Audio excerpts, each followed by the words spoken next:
shit. I'm tired of watching Kelsey Mitchell jacking up shots, man. Pass the ball. Just running around shooting and shooting and shooting. There's a fundamental truth in basketball that separates championship organizations from perennial losers. That truth is simple, almost spiritual. The ball must find the best shot, not the most selfish ego. Basketball at its highest level is a symphony, movement, spacing, passing, and unselfishness flowing together like a jazz composition. When 5 players operate as one cohesive unit, the sport transforms into art. The Indiana Fever on paper had the chance to create that art. They drafted a generational playmaker, a rookie who sees the floor like a chess grandmaster, capable of delivering the ball to places only she can foresee. But what happens when one player decides to stop the music? What happens when a franchise pairs that prodigy with a veteran guard who treats the basketball like a personal possession, a toy meant for no one else? Welcome back to WNBA Pro.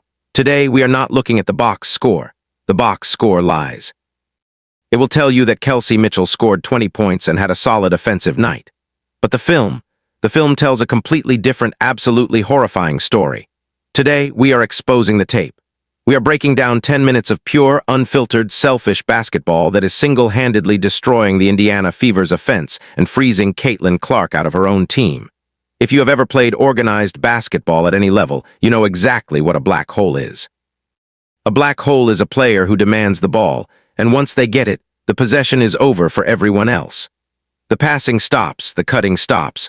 The off-ball screens become entirely meaningless because the other 4 players on the court already know that the ball is never coming back to them. This is the toxic reality currently infecting the Indiana Fever locker room. Caitlin Clark, a player who broke every collegiate passing and scoring record by making her teammates better, is being forced to stand in the corner and watch a one-woman isolation show that leads nowhere. Let us stop talking about the theory and go directly to the tape, because the evidence is absolutely damning. Early in the game, the Fever are trying to establish a rhythm. Transition offense is the lifeblood of a young, athletic team. Tired of watching Kelsey Mitchell jacking up shots, man. Pass the ball. Just running around shooting and shooting and shooting. Kelsey Mitchell, fast break layup, smokes the layup. You do all this shooting and your ass can't make a wide open fast break layup, messing up a Caitlin Clark assist. She'd had a double-double if you would have just made your damn layup. Like, what? Look at this. Kelsey Mitchell, she's... When you get a defensive stop, you have to punish the opponent on the other end. Caitlin Clark thrives in the open court. She processes information faster than anyone else in the league. Her eyes are always scanning, always looking for the trailing shooter, the filling lane, the easy bucket. But watch what happens when Kelsey Mitchell takes it upon herself to finish a fast break instead of making the simple, correct basketball play. The play unfolds in real time. A defensive rebound, an outlet pass, and suddenly Mitchell is racing up the left sideline with Clark trailing on the right. There are no defenders between them and the rim, just a basic 2-on-1 situation that every high school player knows how to execute. Mitchell has 2 choices. Drive hard and draw the lone defender, then dish to Clark for an uncontested layup, or slow down, shield the ball, and finish herself. She chooses the latter. She goes up strong, too strong, and smokes the layup off the back of the rim. The ball bounces away, the defense recovers, and a surefire 2 points evaporates into a dead possession. Do you understand the psychological damage that does to a team? You play hard on defense to get the stop. You run the floor to fill the lanes, and your veteran guard rewards your effort by blowing a basic layup because she refused to share the sugar. When Kelsey has the ball. Look how much time she has on the clock. Look at this. Right there, it's 15 seconds. Missing layups on the break is only the tip of the iceberg. The real crime happening on the court is the absolute murder of the shot clock. In the modern WNBA, offensive efficiency is driven by ball movement. You want the defense shifting from side to side, chasing the ball, gasping for air. You want closeouts that create driving lanes. You want to attack rotating defenders before they can set their feet. You cannot do any of that if one player stands in place and dribbles the air out of the basketball. When Kelsey Mitchell gets the ball, the offensive flow immediately flatlines. The rhythm of the game, the give and go, the swing pass, the extra pass, all of it dies. I want you to watch this next sequence as if you were a coach. Literally count the seconds. Watch how long the ball's right hand cross to left, back to right. She pounds the ball hard as if trying to break the hardwood. Her teammates begin to move. This is the thing. Look at how much she's dribbling, bro. It's like pass the rock, man. Kelsey, you got to pass the ball. Desperate heave. Let me be clear, 16 seconds is an eternity in basketball.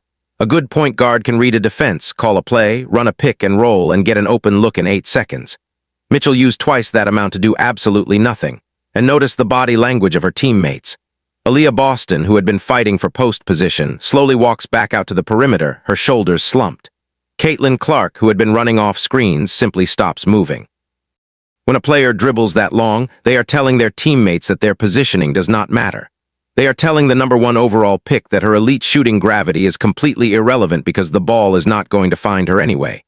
By the time Mitchell is done with her pointless dribbling exhibition, the clock is dead, the defense is set, and the team is forced to throw up a low percentage, heavily contested shot. This is not professional offense. This is pickup basketball at the local. 6'8", Kelsey. Why are you just going in, throwing it up? Look at this. Jonquel Jones is 6'8", Kelsey. Pass the ball. Pass the ball. I'm sick of watching this, man. I'm sick of watching this girl. And it is entirely unacceptable for a team trying to build a winning culture. If you think that was an isolated incident, you are severely underestimating the depth of this problem. As the game dragged on, the hero ball only became more pronounced. It is one thing to take a lot of shots.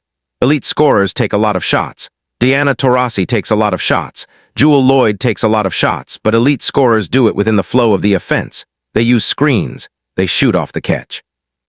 They move without the ball to create easy advantages. Kelsey Mitchell does none of those things. She forces her offense through sheer stubborn volume, as if the number of dribbles correlates to the quality of the shot. Let us break down a possession that perfectly encapsulates why this style of play is a nightmare for team chemistry.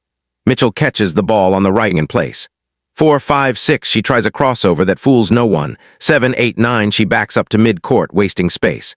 10, 11, 12, finally she attacks the basket. There's no way Caitlin Clark can play with this girl, man. It just is what it is. It just is what it is, bro. Let's count how many turnover.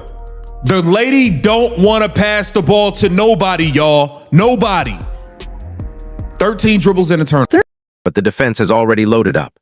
13, 14, she scoops a layup that somehow falls through the net. Yes, the ball eventually went in the hoop on that specific play. A winning model on this. A championship team moves the ball so quickly that the defense cannot react. 14 dribbles is not a possession. It is a panic attack. While Mitchell is taking her 14th dribble, look at Caitlin Clark. She is standing in the corner, feet planted, hands on her knees. She is not cutting. She is not relocating. She is not calling for the ball. Why would she? Why would she fight for post position? Why would she burn energy running through screens? She knows she is not getting the ball. Kelsey Mitchell is playing a 1 versus 5 game and her teammates are just collateral damage. The worst Mitchell for you. That is what Caitlin Clark is stuck dealing with. That is what Caitlin Clark is stuck dealing with. There it is. The game is over, but the pursuit of the individual stat line continues. She forces one last meaningless bucket just to get her 20. And the casual observer will look at the box score the next morning, see that Kelsey Mitchell scored 20 points, and wonder why the Indiana Fever lost by double digits. They will wonder why Caitlin Clark had a quiet night. This is why. Because the Indiana Fever are operating with a player who values the defense in real time. If the opposing team switches a massive rim protector onto a smaller guard, the correct play is to either pull that rim protector away from the basket or pass the ball to the open player that the rim protector abandoned. But when you have terminal tunnel vision, you do not see the defense. You only see the rim. You only see your own reflection in the backboard. Watch what happens when Mitchell decides to challenge the New York Liberty's interior defense.